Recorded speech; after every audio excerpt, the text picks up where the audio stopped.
Weil wenn wir unseren Körper verlassen, dann gehen wir ja wieder in unser seelisches Bewusstsein.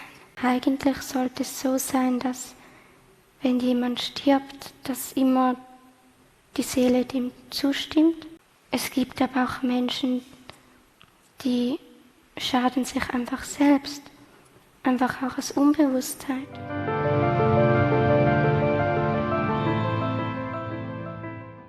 Eine Frage, die mit dem Wunderleben und dem Wundersterben zu tun hat, weil wir uns neulich intensiv aus aktuellen Anlässen darüber unterhalten haben, was genau geschieht nach dem Tod, oder du wolltest über das Thema Lebensfilm sprechen, was dann geschieht genau, was auch mit dem zu tun hat, was jetzt im irdischen Leben gelebt wird.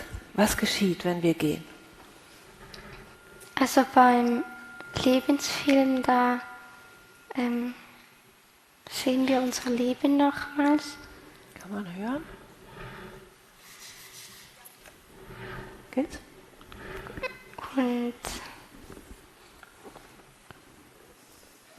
Aber nicht aus der Sicht, die wir halt so hatten, während wir auf der Erde waren, sondern dann aus unserer seelischen Sicht. Weil wenn wir unseren Körper verlassen, dann gehen wir ja wieder in unser seelisches Bewusstsein. Und das ist ja was anderes als das, was wir jetzt hier haben. Und dann sehen wir auch,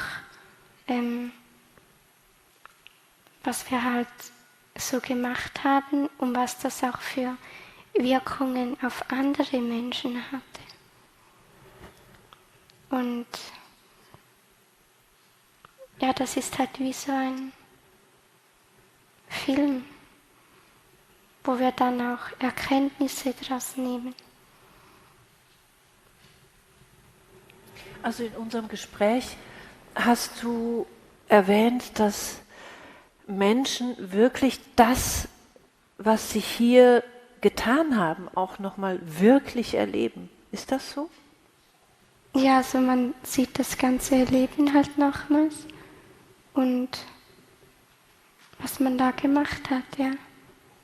Und auch wenn das auf andere eine Wirkung hatte, was das für eine Wirkung war.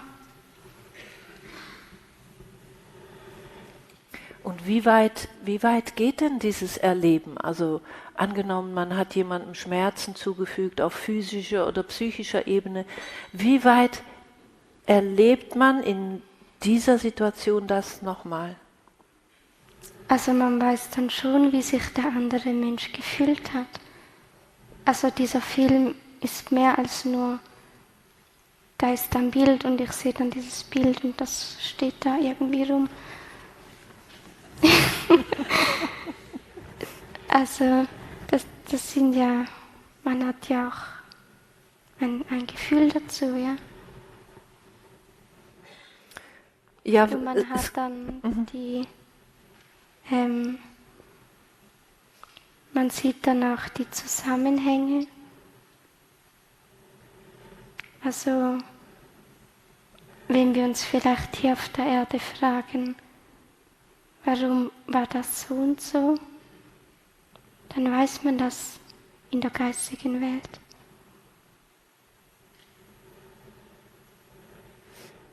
Es war ja auch das Thema im Raum und deshalb kam auch das Gespräch zustande, weil es auch um die Frage, die ganz viele Menschen bewegt, wo ist Gerechtigkeit, wenn man so auf die Welt schaut und auch auf das ganz Schlimme und Unschöne, was geschieht auf der Welt, wenn man da kurz mal hinschaut und dann sagt, ja, aber wo ist hier die Gerechtigkeit? Was soll das?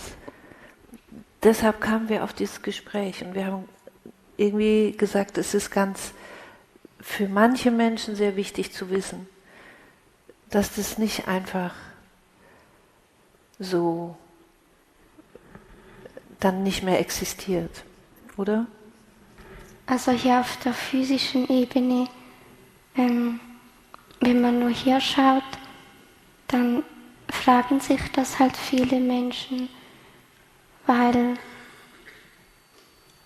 also es gibt ja viele Menschen, die tun Dinge, wenn wir in einer gesunden Gesellschaft leben würden, dann würden diese Menschen ja nicht frei rumlaufen. Aber yes. aber weil die Gesellschaft halt ein bisschen seltsam ist, laufen die halt immer noch frei rum. Und ja, es ist so. Ja. Und dann fragen sich halt viele, ja, geht das denn immer so weiter? Also ist das in der geistigen Welt dann auch so? Und also die Menschen, wenn die mal den Körper verlassen, dann sehen die auch ihren Lebensfilm. Und dann sehen die auch, was sie getan haben, bei anderen und bei ihnen selbst auch ausgelöst hat. Also das sehen die auch. Und die ziehen genauso ihre Erkenntnisse daraus. Und dann passiert das halt in der geistigen Welt, wenn das hier auf der Erde nicht passiert. Ja, danke. Hier hat auch noch jemand gefragt, wer denn entscheidet, wann ein Mensch stirbt, ob das der Verstand ist, die Psyche, Krankheit, Mörder oder die Seele.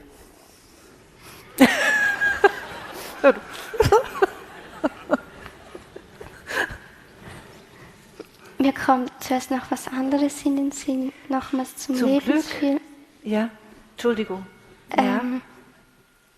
Wenn dann ein solcher Mensch seinen Lebensfilm anschaut und der ist dann vielleicht nicht so toll, dann wird der deswegen nicht bestraft.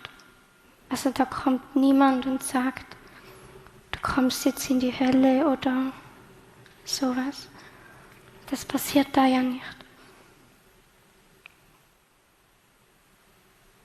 Er nimmt dann seine eigenen Erkenntnisse daraus und das hat schon eine Wirkung auf seine Zukunft. Aber das hat nichts mit irgendwie Bestrafung zu tun.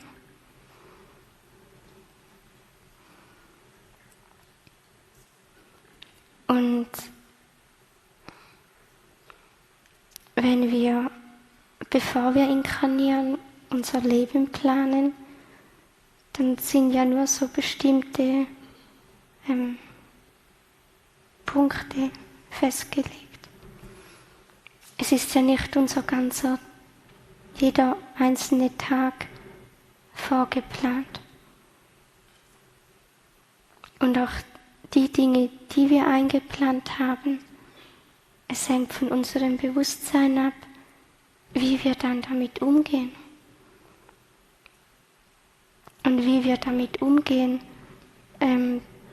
bringt uns das wieder auf einen anderen Weg. Je nachdem, wie wir damit umgehen und was für Entscheidungen wir treffen. Und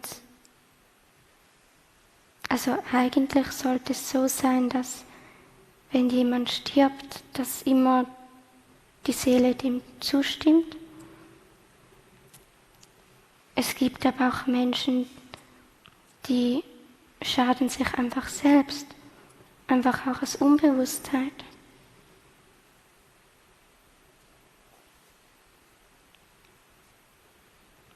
Und also wir haben ja unser seelisches Bewusstsein und das, was wir hier auf der Erde haben.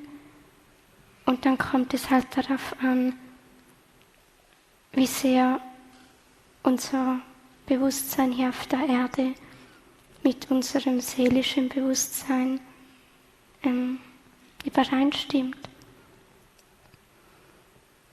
Menschen können ja auch Dinge tun, die nichts mit ihrer Seele zu tun haben, die in eine ganz andere Richtung gehen.